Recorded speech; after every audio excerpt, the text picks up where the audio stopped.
Motivational story. चार मोमबत्तियां। रात का समय था, चारों ओर घुप अंधेरा छाया हुआ था, केवल एक ही कमरा प्रकाशित था, वहां चार मोमबत्तियां जल रही थी। चारों मोमबत्तियां एकांत देख आपस में बातें करने लगी। पहली मोमबत्ती बोली, मैं शांति हूँ, जब मैं इस दुनिया को देखती हूँ तो बहुत दुखी होती हूँ। चारों ओर आपा धापी, लूट खसोट और हिंसा का बोलबाला है, ऐसे में यहाँ रहना बहुत मुश्किल है। मैं अब यहाँ और नहीं रह सकती। इतना कहकर मोमबत्ती बुझ गई। दूसरी मोमबत्ती भी अपने मन की बात कहने लगी, मैं विश्वास हूँ, मुझे लगता है कि झूठ, धोखा, फरेब, बेईमानी मेरा वजूद खत्म करते जा रहे हैं। ये जगह अब मेरे लायक नहीं रही, मैं भी जा रही हूँ। इतना कहकर दूसरी मोमबत्ती भी बुझ गई। तीसरी मोमबत्ती भी दुखी थी, वह बोली, मैं प्रेम हूँ, मैं हर किसी के लिए हर पल जल सकती हूँ, लेकिन अब किसी के पास मेरे लिए वक्त नहीं बचा। स्वार्थ और नफरत का भाव मेरा स्थान लेता जा रहा है। लोगों के मन में अपनों के प्रति भी प्रेम भावना नहीं बची। अब ये सहना मेरे बस की बात नहीं, मेरे लिए जाना ही ठीक होगा। कहकर तीसरी मोमबत्ती भी बुझ गई। तीसरी बत्ती बुझी ही थी कि कमरे में एक बालक ने प्रवेश किया। मोमबत्तियों को बुझा हुआ देख उसे बहुत दुख हुआ, उसकी आंखों से आंसू बहने लगे। दुखी मन से वो बोला, इस तरह बीच में ही जीवन में अंधेरा कर कैसे जा सकती हो? तुम्हें तो अंत तक पूरा जलना था, लेकिन तुमने मेरा साथ छोड़ दिया। अब मैं क्या करूँगा?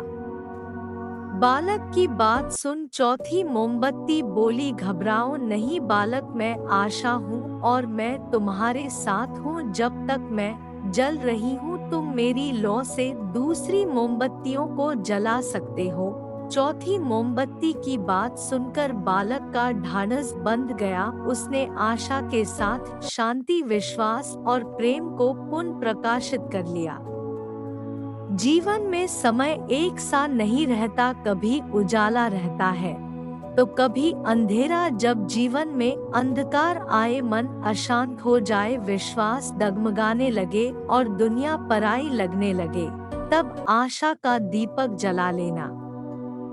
जब तक आशा का दीपक जलता रहेगा, जीवन में कभी अंधेरा नहीं हो सकता। आशा के बल पर जीवन में सब कुछ पाया जा सकता है, इसलिए आशा का साथ कभी ना छोड़े। मोटिवेशनल स्टोरी, जो चाहोगे सो पाओगे। एक साधु घाट किनारे अपना डेरा डाले हुए था। वहाँ वह धुनी रमा कर दिन भर बैठा रहता और बीच बीच में ऊंची आवाज में चिल्लाता, जो चाहोगे सो पाओगे। उस रास्ते से गुजरने वाले लोग उसे पागल समझते थे। वे उसकी बात सुनकर अनुसना कर देते और जो सुनते वे उस पर हंसते थे। एक दिन एक बेरोजगार युवक उस रास्ते से गुजर रहा था। साधु की चिल्लाने की आवाज उसके कानों में भी पड़ी, जो चाहोगे सो पाओगे, जो चाहोगे सो पाओगे। ये वाक्य सुनकर वह युवक साधु के पास आ गया और उससे पूछने लगा, बाबा आप बहुत देर से जो चाहोगे सो पाओगे चिल्ला रहे हो, क्या आप सच में मुझे वो दे सकते हो जो मैं पाना चाहता हूँ? साधु बोला, हाँ बेटा, लेकिन पहले तुम मुझे ये बताओ कि तुम पाना क्या चाहते हो? बाबा मैं चाहता हूँ कि एक दिन मैं हीरो का बहुत बड़ा व्यापारी बनूं। क्या आप मेरी ये इच्छा पूरी कर सकते हैं?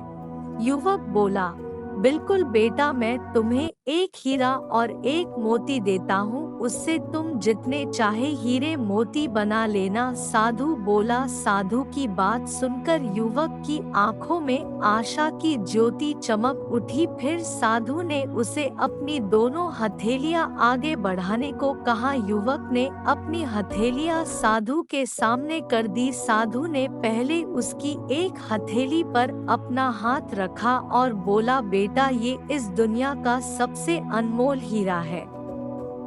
इसे समय कहते हैं। इसे जोर से अपनी मुट्ठी में जकड़ लो, इसके द्वारा तुम जितने चाहे उतने हीरे बना सकते हो, इसे कभी अपने हाथ से निकलने मत देना। फिर साधु ने अपना दूसरा हाथ युवक की दूसरी हथेली पर रखकर कहा, बेटा, ये दुनिया का सबसे कीमती मोती है, इसे धैर्य कहते हैं।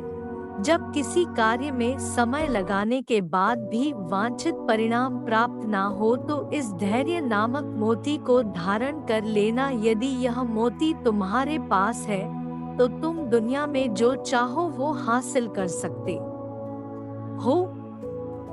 युवक ने ध्यान से साधु की बात सुनी और उन्हें धन्यवाद कर वहां से चल पड़ा। उसे सफलता प्राप्ति के 2 गुरुमंत्र मिल गए थे। उसने निश्चय किया कि वह कभी अपना समय व्यर्थ नहीं गंवाएगा और सदा धैर्य से काम लेगा।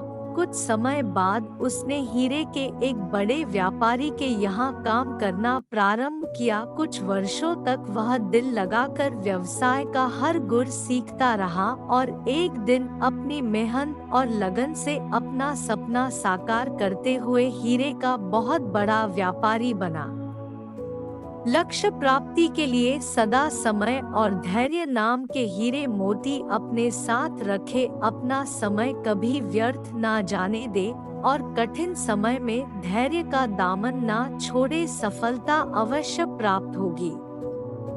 एक गांव में एक किसान रहता था। उसका गांव के बाहर एक छोटा सा खेत था। एक बार फसल बोने के कुछ दिनों बाद उसके खेत में चिड़िया ने घोंसला बना लिया। कुछ समय बीता तो चिड़िया ने वहां 2 अंडे भी दे दिए। उन अंडों में से 2 छोटे छोटे बच्चे निकल आए। वे बड़े मजे से उस खेत में अपना जीवन गुजारने लगे। कुछ महीनों बाद फसल कटाई का समय आ गया। गांव के सभी किसान अपने खेतों की फसल की कटाई में लग गए। अब चिड़िया और उसके बच्चों का वह खेत छोड़कर नए स्थान पर जाने का समय आ गया था। एक दिन खेत में चिड़िया के बच्चों ने किसान को यह कहते सुना कि कल मैं फसल कटाई के लिए अपने पड़ोसी से पूछूंगा और उसे खेत में भेजूंगा। यह सुनकर चिड़िया के बच्चे परेशान हो गए। उस समय चिड़िया कहीं गई हुई थी। जब वह वापस लौटी तो बच्चों ने उसे किसान की बात बताते हुए कहा, माँ, आज हमारा यहाँ अंतिम दिन है, रात में हमें दूसरे स्थान के लिए यहाँ से निकला होगा।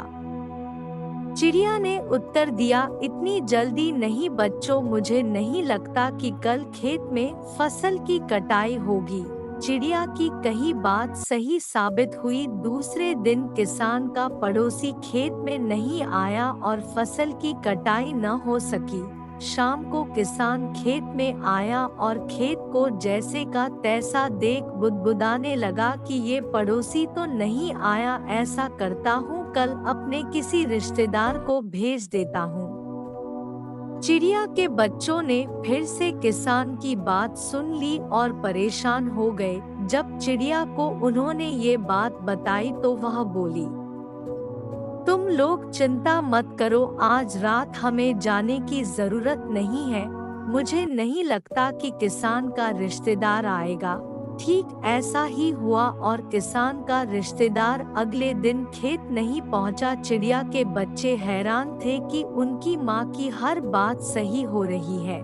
अगली शाम किसान जब खेत आया तो खेत की वही स्थिति देख बुदबुदाने लगा कि ये लोग तो कहने के बाद भी कटाई के लिए आते नहीं हैं। कल मैं खुद आकर फसल की कटाई शुरू करूंगा। चिड़िया के बच्चों ने किसान की ये बात भी सुन ली। अपनी माँ को जब उन्होंने ये बताया तो वह बोली, बच्चों, अब समय आ गया है ये खेत छोड़ने का। हम आज रात ही ये खेत छोड़कर दूसरी जगह चले जाएंगे। दोनों बच्चे हैरान थे कि इस बार ऐसा क्या है जो माँ खेत छोड़ने को तैयार है। उन्होंने पूछा तो चिड़िया बोली, बच्चों, पिछली 2 बार किसान कटाई के लिए दूसरों पर निर्भर था। दूसरों को कहकर उसने अपने काम से पल्ला झाड़ लिया था, लेकिन इस बार ऐसा नहीं है। इस बार उसने यह जिम्मेदारी अपने कंधों पर ले ली है, इसलिए वह अवश्य आएगा। उसी रात चिड़िया और उसके बच्चे उस खेत से उड़ गए और कहीं और चले गए। दूसरों की सहायता लेने में कोई बुराई नहीं है, किंतु यदि आप समय पर काम शुरू करना चाहते हैं और चाहते हैं कि वह समय पर पूरा हो जाए, तो उस काम की जिम्मेदारी स्वयं लेनी होगी। दूसरे भी मदद उसी की करते हैं जो अपनी मदद करता है।